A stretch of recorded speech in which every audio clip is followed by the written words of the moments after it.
When we say that this is a hypertension in pregnancy, there are three conditions in which more than 140/90 is the blood pressure in two occasions after 20 weeks of gestation. When we call it a preeclampsia, we call it preeclampsia when there is a proteinuria, more than 300 mg in 24 hours, and +1 in dipstick. When do we call it eclampsia? When there is a convulsions are present. Acute on chronic hypertension is when there is a all patient is already hypertensive before pregnancy, and after pregnancy it got worsened. So this is known as the acute on chronic hypertension of pregnancy. In this, there is a low platelet, less than 1 lakh, and proteinuria is present. Management of hypertension is labetalol and methyl dopa. We give these drugs when the diastolic blood pressure is 100. And drug of choice for eclampsia is MgSO4. We give it by the Pritchard regimen IV and IM.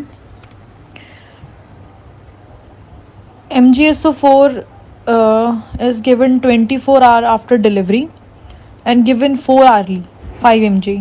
And we see for three criteria: knee jerk should be present, respiratory rate should be more than 14 per minute, and urine output should be more than 100 ml per 24 hours.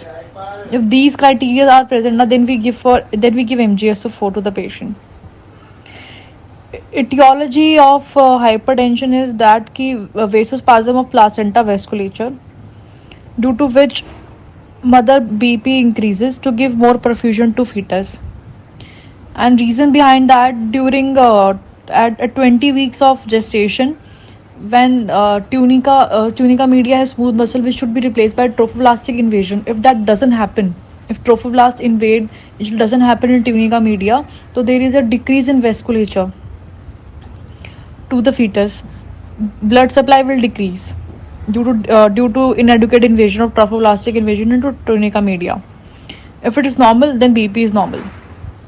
And furosemide is contraindicated in hypertension during delivery because it will worsen the condition, because cause it not in the mother, it's within the placenta.